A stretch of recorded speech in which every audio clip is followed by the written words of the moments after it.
નમસ્કાર દર્શક મિત્રો, ગુજરાતી પંચાંગ પ્રમાણે આજથી મહા મહિનાનો પ્રારંભ થયો છે, જેને ગુપ્ત નવરાત્રિ તરીકે પૂજવામાં આવે છે. આપણા વર્ષમાં 4 નવરાત્રિ આવે છે, જેની શરૂઆત માઘ માસના નવરાત્રિથી એટલે કે આજથી થતી હોય છે.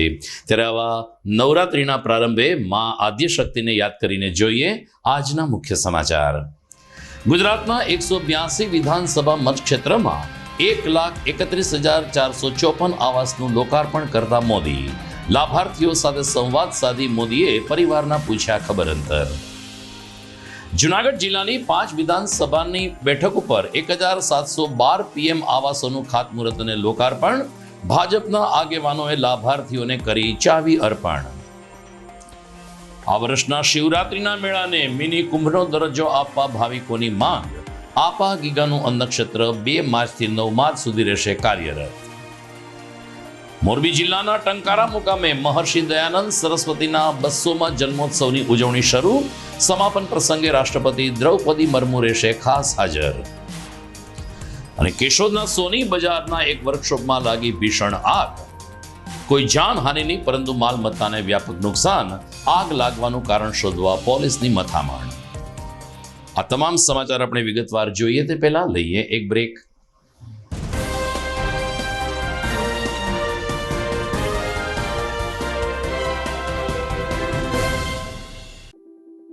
Good morning.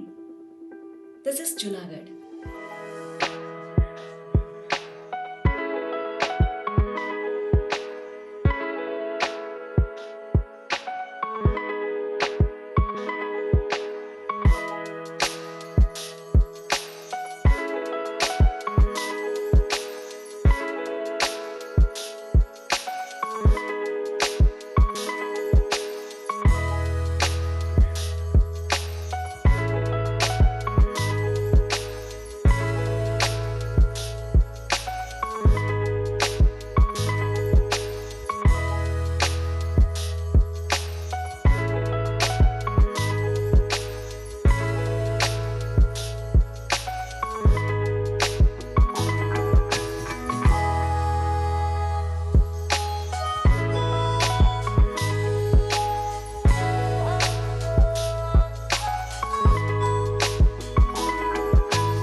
વિરામ બાદ આપનું સ્વાગત છે. હવે જોઈએ સમાચાર વિગતવાર.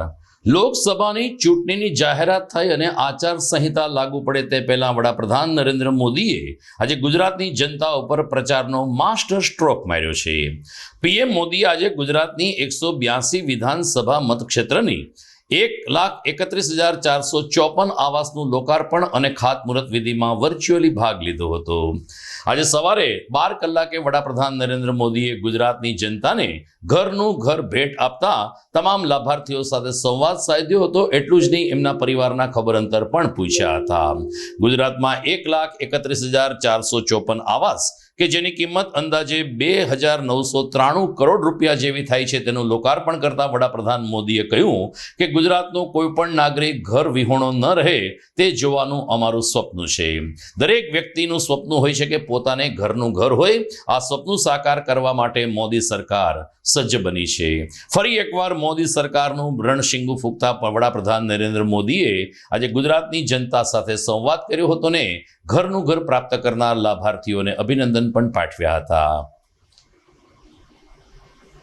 સૌપ્રથમ માનનીય પ્રધાનમંત્રી શ્રી સાથે સંવાદ કરશે મોરબી જિલ્લાના નાના ખીજડીયા ગામના શ્રીમતી ગીતાબેન છગનભાઈ ચૌહાણ. ગીતાબેન નમસ્કાર. નમસ્તે સાહેબ, નમસ્તે સાહેબ, જય શ્રી રામ સાહેબ. ગીતાબેન જય શ્રી રામ. જય શ્રી રામ. ગીતાબેન આખું પરિવાર બેઠું છે તમારું તો. અરે સાહેબ, આજ તો મારે બહુ ખુશીનો માહોલ છે સાહેબ. આજ તો તમારા સાથે વાત કરવા મને મળી છે સાહેબ, તો એવું મને આનંદ મળ્યું છે. તો મને એમ થાય કે ઓહો, આજ તો સાહેબે મને બહુ આમ સાહેબ એવું મને બધી મળી ગઈ છે કે મારે ભગવાન સાથે વાત થતી હોય સાહેબ. જરા ગીતાબેન તમારી બધી ઓળખાણ આપો. મારું નામ છે ગીતાબેન છગનભાઈ ચૌહાણ. મારું ગામ છે નાના ખીજડીયા, ટંકારા તાલુકો, જિલ્લો મોરબી. નહીં, ઘરમાં કેટલા લોકો છો, શું કરો છો, મકાન કેવું બન્યું, કેટલા સમય લાગ્યો, બીજી તમને સરકારની કઈ લાભ મળ્યા હશે, જરા આમ સમજાવો ને મને. સાહેબ, મારે બધોય પણ લાભ મળ્યો છે. મને સરકાર તરફથી મફત પ્લોટ મળ્યો છે. પ્રધાનમંત્રી આવાસ યોજનામાં મેં મારું મકાન બનાવ્યું છે. મારું સપનાનું મકાન બન્યું સાહેબ. અને મારા છોકરા મારા બાળકો અને હું પણ બહુ ખુશ રહી છું સાહેબ. અને મારી દીકરી પણ ડેન્ટલનું ભણે છે. બીજી એક દીકરી છે કોલેજ કરે છે, અને એક દીકરી છે એ આપણે અજંતામાં જાય છે. અને મારો દીકરો છે શિક્ષક તરીકે પ્રાઇવેટ નોકરી કરે છે સાહેબ. તો તમારા ઘરમાં તો કમાણી જોરદાર હશે સાહેબ. એમાં એવું છે કે દીકરીઓ ભણે છે, એને આપણે શિક્ષક તરીકે તમે બધે જે આપો છો યોજના સ્કોલરશીપ બધી આપો છો એ મળે છે. અને મારી એક દીકરી છે અજંતામાં જાય છે, અને મારો દીકરો પણ એ પ્રાઇવેટ નોકરી કરે છે સાહેબ. એટલે દીકરાને શું ભણાયો તો? હા સાહેબ. કેટલું ભણાયો દીકરાને? દીકરાને કોલેજ કરાવેલો છે સાહેબ. કોલેજ કરાવી દીધી. તો હવે તો છોકરાઓ બધા લગ્ન કરવા જેવા થઈ ગયા છે.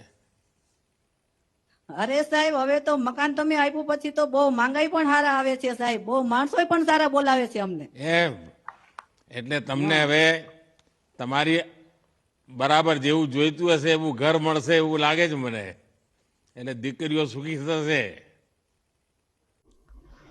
પીએમ મોદી આવાસ યોજનાનું લોકાર્પણ અને ખાતમુહૂર્તનો ઉપક્રમ જુનાગઢ જિલ્લાનો આજે બાયપાસ ઉપર આવેલ કૈલાસ ફાર્મ ખાતે યોજાયો હતો. જુનાગઢ જિલ્લાની 5 વિધાનસભા મત વિસ્તારમાં 1,712 જેટલા મકાનોનું લોકાર્પણ અને ખાતમુહૂર્ત કરતા વડાપ્રધાન નરેન્દ્ર મોદીએ તમામ ગરીબ પરિવારો હવે ઘર વિહોણા નહીં બને અને ફરી એકવાર મોદી સરકાર, મોદીની ગેરંટી છે કે દરેક લોકોને ઘરનું ઘર પ્રાપ્ત થાય, આવા પ્રચાર બ્યુગલ સાથે વડાપ્રધાન મોદીએ આજે કૈલાસ ફાર્મ ખાતે પણ લાભાર્થીઓ સાથે સંવાદ કર્યો હતો. કાર્યક્રમમાં મેયર ગીતાબેન પરમાર, ધારાસભ્ય સંજયભાઈ કોરડિયા, ડેપ્યુટી મેયર ગિરીશભાઈ કોટેજા, સ્થાયી સમિતિ ચેરમેન હરેશ પરસાણા તેમજ શહેર ભાજપ પ્રમુખ પુનિશ શર્મા વગેરે આગેવાનોને હસ્તે લાભાર્થીઓને મકાનની ચાવી અર્પણ કરવામાં આવી હતી. ત્યારબાદ તમામ ભાજપના આગેવાનોએ આ તકે વડાપ્રધાનશ્રીનો તો આભાર માન્યો, સાથોસાથ જુનાગઢ જિલ્લામાં 1,712 પરિવારો ઘરનું ઘર પ્રાપ્ત કરી શક્યા છે તેની ખુશી વ્યક્ત કરી.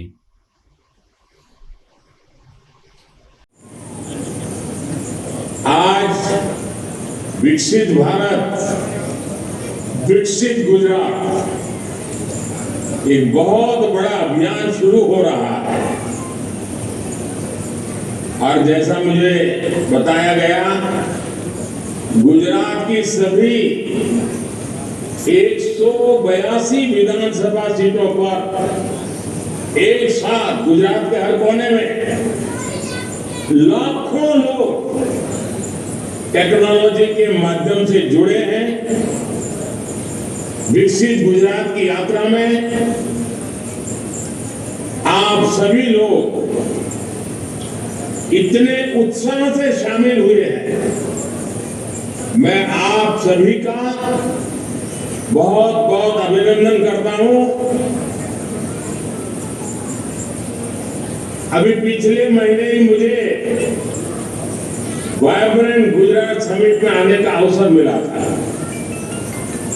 वाइब्रेंट गुजरात के 20 साल पूरे हो चुके हैं। इस बार का आयोजन भी आपने बहुत ही शानदार तरीके से किया। ये गुजरात के लिए, देश के लिए भी निवेश के लिहाज से बहुत बेहतर कार्यक्रम था। और मैं सोच रहा था कि मैं जब मुख्यमंत्री था तो ऐसा कार्यक्रम का योजना नहीं कर पाया था जैसी आप लोगों ने इस बार की है। विकसित भारत विकसित गुजरात अंतर्गत आदरणीय प्रधानमंत्री श्री नरेन्द्रभाई मोदीना नेतृत्व नीचे आज गुजरात राज्यनी 182 विधानसभानी अंदर प्रधानमंत्री आवास योजनाना लोकार्पणना आजनो आ कार्यक्रम ए ऐतिहासिक कार्यक्रम गुजरातना इतिहासमां आवडो मोटो अने 182 विधानसभामां एक सामटो कार्यक्रमनो आ ऐतिहासिक कार्यक्रम आदरणीय भूपेन्द्रभाई पटेल गुजरात राज्यना मुख्यमंत्री अने आ कार्यक्रमना स्वप्नद्रष्टा अने आ नवसारीना सांसद अने भारतीय जनता पार्टी गुजरात प्रदेशना अध्यक्ष श्री आर पाटीलना नेतृत्व नीचे आज आ 182 विधानसभामां 2,993 करोड़ना खर्चे 1 लाख सवा लाखथी पण वधारे घरोનું આજે અને બધાને ચાવી આપવાનો કાર્યક્રમ યોજાનો હતો ત્યારે ગૌરવ સાથે કહી શકી કે દેશના પ્રધાનમંત્રીનો જે વિચાર છે કે મારા દેશનો એક પણ ગરીબ વ્યક્તિ એમના ઘર વગર ન હોય, ગરીબ વ્યક્તિની અંદર એમના ઘર ન હોય, એમને ત્યાં ટોયલેટ ન હોય એવું ન બને, એમને ત્યાં લાઇટ ન હોય એવું ન બને, આ વિચાર સાથે જ્યારે નરેન્દ્રભાઈ ચાલી રહ્યા છે ત્યારે આ કાર્યક્રમની અંદર જૂનાગઢ વિધાનસભા વિસ્તારના તમામ લોકો જ્યારે ઉત્સાહભેર ગામડાના વ્યક્તિ હોય, શહેરના વ્યક્તિ હોય કે લાભાર્થી હોય જોડાણા છે ત્યારે એમને ખૂબ ખૂબ ધન્યવાદ। અને ખાસ નરેન્દ્રભાઈએ જે રીતે આ લાભાર્થીઓની સાથે સંવાદ કર્યો, એક પરિવારના સદસ્ય તરીકે એમની સાથે વાત કરી, એમની ખબર અંતર પૂછ્યા, એમના પરિવારની વ્યથા જાણી અને એમની જે યોજનાઓ જાણી ત્યારે ગૌરવ સાથે કહી શકી કે જેના પરિવારના સભ્યો, જેમના સગાવાલા પણ જે ન પૂછતા હોય એ વાત આ દેશના વડાપ્રધાન આદરણીય શ્રી નરેન્દ્રભાઈ પોતે વાત કરી અને જે ધન્યતા અનુભવી છે ત્યારે ખરેખર આ કાર્યક્રમની અંદર તમામ લોકો જોડાણા છે એમને ખૂબ ખૂબ ધન્યવાદ। અને ખાસ કરીને પ્રધાનમંત્રી શ્રી આદરણીય વડાપ્રધાન શ્રી નરેન્દ્રભાઈ અને આદરણીય મુખ્યમંત્રી શ્રી ભૂપેન્દ્રભાઈ અને પાર્ટીના અધ્યક્ષ આદરણીય શ્રી સી આર પાટીલ સાહેબના ખૂબ ખૂબ આભાર, ધન્યવાદ। વંદે માતરમ, ભારત માતા કી જય, જય જય ગરવી ગુજરાત, જય સિયારામ। મોરબી નજીકના ટંકારા મુકામે મહર્ષિ દયાનંદ સરસ્વતીના 200મા જન્મોત્સવની ઉજવણી શરૂ થઈ છે। આજે પ્રથમ દિવસે ગુજરાતના રાજ્યપાલ આચાર્ય દેવવ્રતે ઉજવણીનો પ્રારંભ કરાવ્યો હતો તો નવી દિલ્હી ખાતે વડાપ્રધાન શ્રી નરેન્દ્ર મોદીએ પણ યજ્ઞમાં ભાગ લઈને મહર્ષિ દયાનંદ સરસ્વતીને યાદ કર્યા હતા। સમાપન પ્રસંગે રાષ્ટ્રપતિ દ્રૌપદી મુર્મુ ખાસ ટંકારા ખાતે ઉપસ્થિત રહેશે। એમની સાથે મુખ્યમંત્રી શ્રી ભૂપેન્દ્ર પટેલ પણ હાજર રહેશે। તો આ કાર્યક્રમમાં વડાપ્રધાન મોદી વર્ચ્યુઅલી સંબોધન કરશે ને મહર્ષિ દયાનંદ સરસ્વતીની દ્વિશતાબ્દી જન્મ મહોત્સવ નિમિત્તે તમામ લોકોને દયાનંદ સરસ્વતીના જીવનમાંથી પ્રેરણા લેવા શીખ આપશે। હાલ ટંકારામાં આ જન્મ શતાબ્દી મહોત્સવની ઉજવણી અંતર્ગત એક અનેરો માહોલ સર્જાઈ રહ્યો છે। મિત્રો, સમાચારમાં સમય થઈ ગયો છે એક વિરામનો।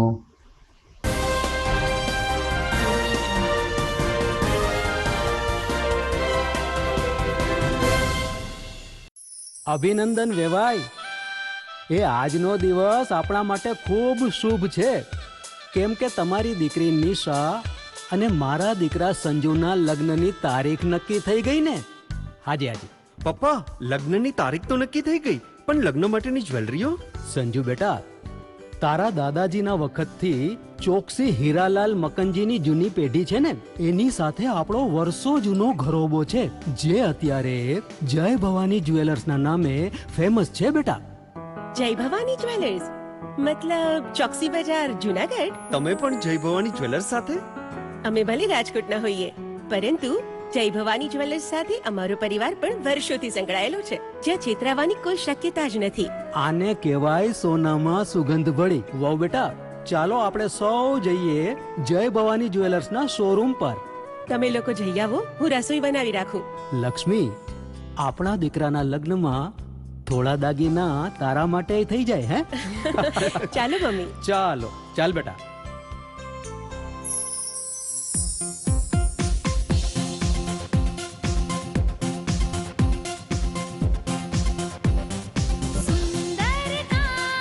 વ્યાજબી દામ, એક જ નામ, જય ભવાની જ્વેલર્સ. તહેવાર વ્યવહાર, બંગડી વીટી હાર, ડિઝાઇન અપાર, જય ભવાની જ્વેલર્સ, જય ભવાની જ્વેલર્સ. એક્સક્લુઝિવ દાગીના ખરીદવા માટે વિશ્વાસપાત્ર એક જ નામ, જય ભવાની જ્વેલર્સ, ચોકસી બજાર, જૂનાગઢ.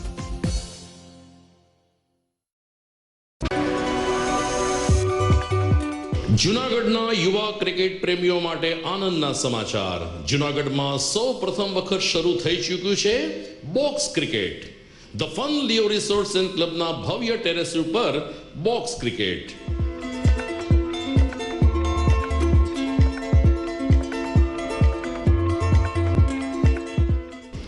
બોક્સ ક્રિકેટ નોંધી લેશો સમય સવારે 6 થી બપોરે 12 અને સાંજે 6 થી રાત્રિના 12. વ્યવસાયકારો નોકરિયાત વર્ગ માટે ખાસ રાત્રિનો સમય પણ શરૂ કરવામાં આવ્યો છે. એક વખત અચૂક રમો બોક્સ ક્રિકેટ. યુવા ક્રિકેટરોને ઉત્તેજન આપતા the fun Leo resorts and ક્લબના આ નવતર અભિગમમાં જોડાઓ અને બોક્સ ક્રિકેટનો આનંદ માણો. વિશેષ માહિતી અને રજીસ્ટ્રેશન માટે સંપર્ક 0285 2658 444.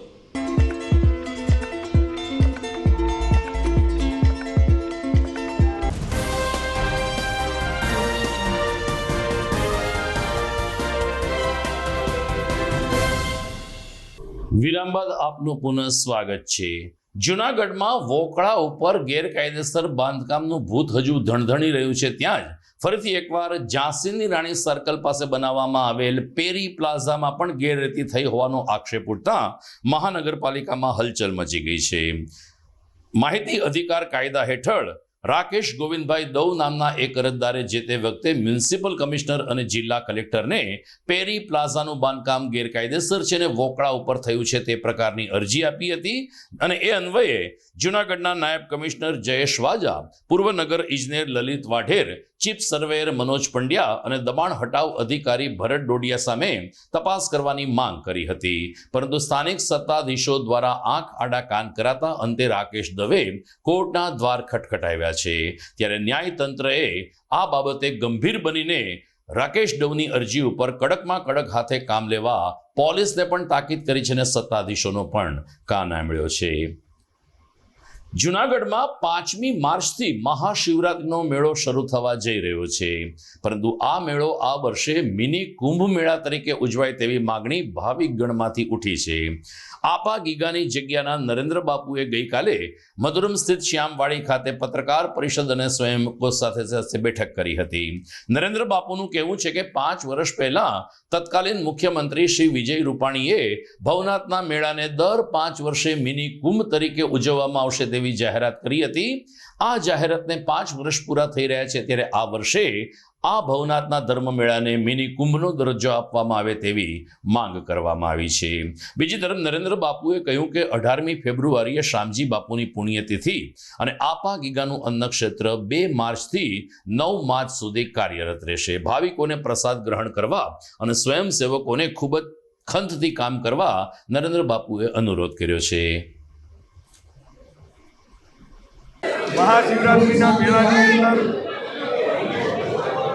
વ્યવસ્થાના ભાગ સ્વરૂપે દરેક કાર્યકર્તાઓને જે વ્યવસ્થા સોંપવાની હોય છે એની આ પ્રથમ મીટિંગ છે. સાથે સાથે આવતી 18 તારીખે અમારા દાદા ગુરુ પરમ પૂજ્ય શ્રી શામજી બાપુની તિથિ હોય છે. આ તિથિની અંદર છેલ્લા 2 વર્ષથી સમૂહ લગ્નનું પણ સમાજ દ્વારા આયોજન કરવામાં આવેલ છે. આ સમૂહ લગ્નની અને ભવનાથની અંદર મહાશિવરાત્રિના મેળાની આયોજન માટેની આ પ્રથમ મીટિંગ હતી. જેની અંદર ખૂબ મોટી સંખ્યામાં કાર્યકર્તાઓ ભાઈઓ અને બહેનો પધાર્યા છે. અહીંયા મિટિંગ પૂરી થઈ પણ હવે બેઠક વ્યવસ્થા અને દરેક લોકોને કામની જવાબદારીઓ સોંપવામાં આવશે.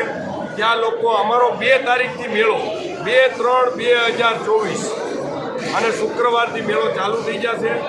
9 તારીખ 9/3/2024 સુધી મેળો અમારો ચાલુ રહેશે અને ખૂબ મોટા પ્રમાણમાં વધારે લોકો મહાપ્રસાદ લે એના માટેની વ્યવસ્થાઓ કરવામાં આવે છે. દર વર્ષે જૂનાગઢ શહેર અને જિલ્લાના પત્રકાર મિત્રો, ઇલેક્ટ્રોનિક મીડિયાના મિત્રો દ્વારા ખૂબ સાથ અને સહકાર અમને આપવામાં આવ્યો છે. આ વખતે પણ આપ સૌ અહીંયા પધાર્યા છો. આપના માધ્યમથી વધારેમાં વધારે મેળાનો પ્રચાર અને પ્રસાર થાય એની પણ આવશ્યકતા છે.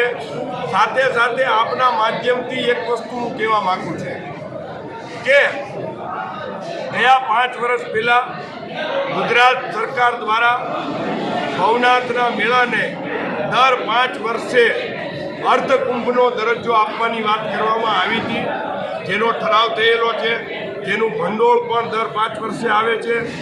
આ વખતે માનની કમિશનરશ્રી, મ્યુનિસિપાલિટીના માનની કલેક્ટરશ્રી દ્વારા આ વખતે મેળામાં ખૂબ મોટા પ્રમાણમાં જ્યારે લોકો આવવાના છે ત્યારે અમે તેઓને અપીલ કરીએ છીએ કે મેળાની અંદર લાઇટિંગની વ્યવસ્થા, પાણીની વ્યવસ્થા, સાથે સાથે દર વખતની અંદર જે ધૂણાધારી સંતો આવે છે અને જે ધૂણાની વ્યવસ્થાઓ થાય છે, આ ધૂણાની એક જ સરખી વ્યવસ્થાઓ થાય.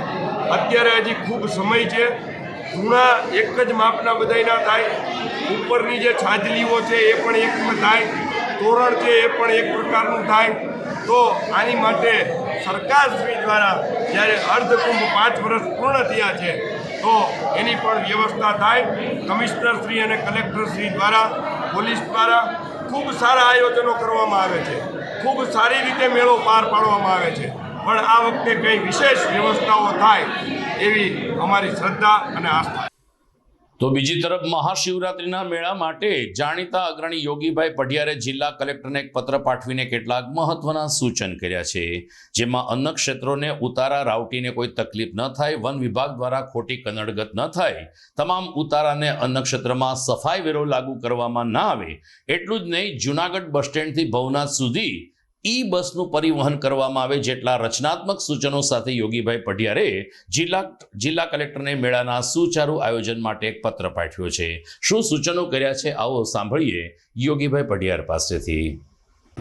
યોગેન્દ્રસિંહ પઢિયાર, પૂર્વ ડાયરેક્ટર, પવિત્ર યાત્રાધામ વિકાસ બોર્ડ. આપ સૌ જાણો છો એમ પરંપરાગત રીતે યોજાતો મહાશિવરાત્રિનો મેળો આગામી 5મી માર્ચથી 8મી માર્ચ સુધી યોજાવાનો છે. ત્યારે કલેક્ટર સાહેબને રૂબરૂ મળીને આ મેળો સારી રીતે યોજાય એ માટેના 15-16 જેટલા લેખિત સૂચનો અનુભવના આધારે એમને આપ્યા છે. એ સૂચનોમાં ઘણા બધા સૂચનો છે. એ પૈકી એક પર્યાવરણનો મુદ્દો ધ્યાને લઈએ તો ઇલેક્ટ્રિક બસો એસટી પાસે છે અને કોર્પોરેશન. દર્શક મિત્રો, આપણે સૌ જાણીએ છીએ કે જૂનાગઢમાં યોજાતો મહાશિવરાત્રિનો મેળો અને ગિરનારની લીલી પરિક્રમા અર્થતંત્રને બૂસ્ટર ડોઝ આપવા માટે સક્ષમ છે અને આ મેળો ખૂબ જ સારી રીતે યોજાય તે જોવાની જવાબદારી માત્ર વહીવટીતંત્ર કે સરકારની નથી, આપણા સૌની પણ જવાબદારી બનતી હોય છે. ત્યારે મેળામાં કચરો એકત્રિત ન થાય, સ્વચ્છતા રહે, લોકો સાથે કોઈ અણબનાવ ન બને તે માટે પોલીસ અને વહીવટી તંત્ર તો કામ કરશે, પરંતુ આપણે પણ આપણા અનુભવના આધારે જો કેટલાક સૂચનો કરીને વહીવટી તંત્રની સાથે રહીએ તો હું માનું છું કે મેળો ખૂબ જ નિર્વિઘ્ને પાર પડશે. ખાસ કરીને મેળાના 2 દિવસ પહેલા વાહન વ્યવહાર, પાર્કિંગ અને પ્રવેશબંધી જેવા અનેક પગલાઓ અનેક લોકોને હેરાન કરે છે. ત્યારે આપણે શહેરના માણસો જો શિવરાત્રિના દિવસે મેળામાં ન જઈએ અથવા તો સમયસર પહોંચી જઈએ તો દિગંબર સાધુઓની રવાડીથી લઈ અને મેળાના અન્ય આયોજનમાં ખૂબ જ સુગમતા બની શકે છે. મહાનગરપાલિકા દ્વારા, કોર્પોરેશન દ્વારા કેટલાક સાંસ્કૃતિક કાર્યક્રમ યોજાય છે, જેમાં પણ સ્થાનિક કલાકારોને પ્રાધાન્ય આપવે તે ઈચ્છનીય છે. આમ ઘણા બધા સૂચનો છે. જીટીપીએલ જૂનાગઢ ન્યૂઝ પરિક્રમા હોય કે મેળો હોય, હંમેશા પ્રજાના પ્રશ્નોને તંત્ર સુધી પહોંચાડવાનો પ્રયાસ કરે છે. આપની પાસે કોઈ સારા સૂચનો હોય, મેળાને આનુષંગિક આપની પાસે કોઈ અનુભવ હોય તો GDPL Junagadh news channel Vallabh સદન ખાતે અમને પહોંચતા કરી આપશો તો અમે સમય મુજબ ન્યૂઝમાં એમને સ્થાન આપશું. મિત્રો, સમય થઈ ગયો છે સમાચારમાં એક વિરામનો.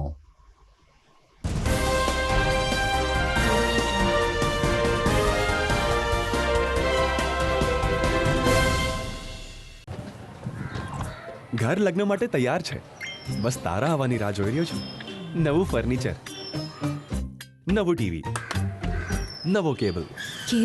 આજના જમાનામાં કેબલ ખૂબ જ સરળ પરિવાર છે. જ્યારે આ છે તો બીજા કંઈની શું જરૂરત?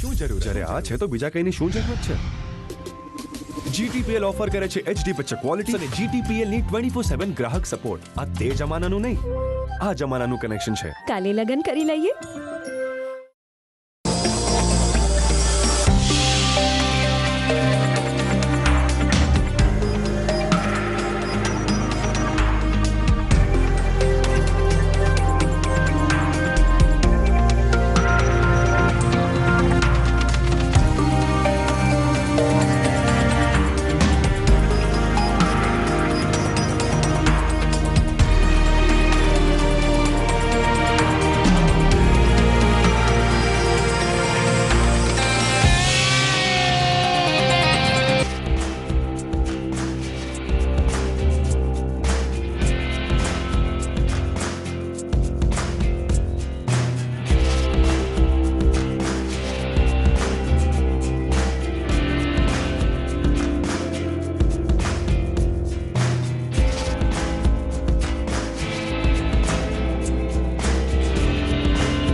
વિરામ બાદ અંતિમ ચરણમાં આપનું પુનઃ સ્વાગત છે.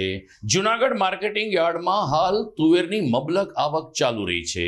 2100 રૂપિયાથી વધારે પોષણક્ષમ ભાવ જ્યારે ખેડૂતોને મળી રહ્યા છે, ત્યારે યાર્ડના સત્તાધીશોએ ખેડૂતોના હિતમાં આવતીકાલે રવિવાર હોવા છતાં માર્કેટિંગ યાર્ડમાં તુવેરની હરાજી ચાલુ રહેશે તેવી જાહેરાત કરી છે. દૈનિક 7000થી લઈ અને 15000 સુધીની ગુણી તુવેરની અત્યારે યાર્ડમાં ઠલવાઈ રહી છે. આ ઉપરાંત તુવેર, ઘઉં, ચણા સહિત અનેક કૃષિ જણસોની ભરપૂર આવક છે, ત્યારે આવતીકાલે રવિવારે માર્કેટિંગ યાર્ડ ચાલુ રહેશે તેમ સેક્રેટરી દિવ્યેશ ગજેરાએ જાહેરાત કરી છે. ભારતીય જનતા પાર્ટી દ્વારા ગઈકાલે કાળવા ચોક ખાતે દેખાવો કરવામાં આવ્યા હતા. સામાન્ય રીતે ભાજપ છે અત્યારે સત્તાધારી પક્ષ છે, પરંતુ કેટલીક વખત એમણે પણ દેખાવો કરીને સરકારશ્રી સુધી પોતાનું ધ્યાન દોરાવવું પડે છે. મામલો હતો કોંગ્રેસના રાહુલ ગાંધીએ PM મોદી વિશે કેટલીક અભદ્ર ટિપ્પણી કરી છે. OBC અંગે જ્યારે અત્યારે દેશભરમાં સુપ્રીમ કોર્ટ પણ કેટલાક મહત્વના ઠરાવો કરે છે, ત્યારે રાહુલ ગાંધીએ PM મોદી અંગે અભદ્ર ટિપ્પણી કરતા ગઈ ગઈકાલે ભાજપ દ્વારા રાહુલ ગાંધીના પુતળાનું દહન કરવામાં આવ્યું હતું. ઉપાધ્યક્ષ જે.કે. ચાવડા, મહાનગરના મહામંત્રી વિનોદભાઈ ચાંદેગરા ઉપરાંત પ્રમુખ વિજયસિંહ ઝાલા, પૂજાભાઈ સિસોદિયા સહિતના કાર્યકરોએ કાળવા ચોક ખાતે આ વિરોધ પ્રદર્શનમાં ભાગ લીધો હતો. જામનગરના રિલાયન્સ મોલમાં ભીષણ આગ લાગ્યાનો ધુમાડા હજુ શમ્યા નથી. ત્યાં ગઈકાલે કેશોદની સોની બજારમાં પણ વિકરાળ આગ લાગી હતી. સોની બજારમાં એક મોહિત જ્વેલર્સનો વર્કશોપ આવેલો છે, જેમાં કામ કરી રહેલા કારીગરોની વચ્ચે અચાનક જ આગે દેખા દેતા અફડાતફડીનો માહોલ સર્જાઈ ગયો હતો. સ્વાભાવિક છે કે સોની મહાજનનું વર્કશોપ હોવાને કારણે સોનાનો અને ચાંદીનો મોટા પ્રમાણમાં જથ્થો આ વર્કશોપમાં હતો, જેને કારણે તે સોનામાં કોઈ ઓગળી ન જાય તે માટે ભારે દોડાદોડ થઈ હતી. કેશોદ ફાયર શાખા દ્વારા પાણીનો મારો ચલાવવામાં આવ્યો, પરંતુ એ પહેલા આગે વિકરાળ સ્વરૂપ ધારણ કરી લીધું હતું. સદનસીબે કોઈ જાનહાનિ થઈ નથી, પરંતુ વર્કશોપ આખો આગમાં બળીને ભસ્મીભૂત થઈ ગયો છે. ત્યારે પોલીસે આગ લાગવાનું કારણ શોધવા મથામણ શરૂ કરી છે. તો દર્શક મિત્રો, આ સાથે જ આજના ન્યૂઝ પૂરા થાય છે. આવતીકાલે રવિવારની રજા રહેશે. ફરી મળીશું સોમવારે, પરંતુ અહીંથી વિદાય લેતા પહેલા જોઈએ મુખ્ય સમાચાર ફરી એકવાર. ગુજરાતના 182 વિધાનસભા મતક્ષેત્રમાં 1,31,454 આવાસનું લોકાર્પણ કરતા મોદી. લાભાર્થીઓ સાથે સંવાદ સાધી મોદીએ પરિવારના પૂછ્યા ખબર અંતર. જુનાગઢ જિલ્લાની 5 વિધાનસભાની બેઠક ઉપર 1,712 PM આવાસોનું ખાતમુહૂર્ત અને લોકાર્પણ. ભાજપના આગેવાનોએ લાભાર્થીઓને કરી ચાવી અર્પણ. આ વર્ષના શિવરાત્રીના મેળાને મિની કુંભનો દરજ્જો આપવા ભાવિકોની માંગ. આપા ગીગાનું અન્નક્ષેત્ર 2 માર્ચથી 9 માર્ચ સુધી રહેશે કાર્યરત. મોરબી જિલ્લાના ટંકારા મુકામે મહર્ષિ દયાનંદ સરસ્વતીના 200મા જન્મોત્સવની ઉજવણી શરૂ. સમાપન પ્રસંગે રાષ્ટ્રપતિ દ્રૌપદી મુર્મુ રહેશે ખાસ હાજર. અને કેશોદના સોની બજારના એક વર્કશોપમાં લાગી ભીષણ આગ. કોઈ જાનહાનિ નહીં, પરંતુ માલમત્તાને વ્યાપક નુકસાન. આગ લાગવાનું કારણ શોધવા પોલીસની મથામણ. તો મિત્રો, મને રજા આપશો. નવા સમાચાર સાથે નવા સપ્તાહના પ્રારંભે ઉપસ્થિત થઈશું. નમસ્કાર.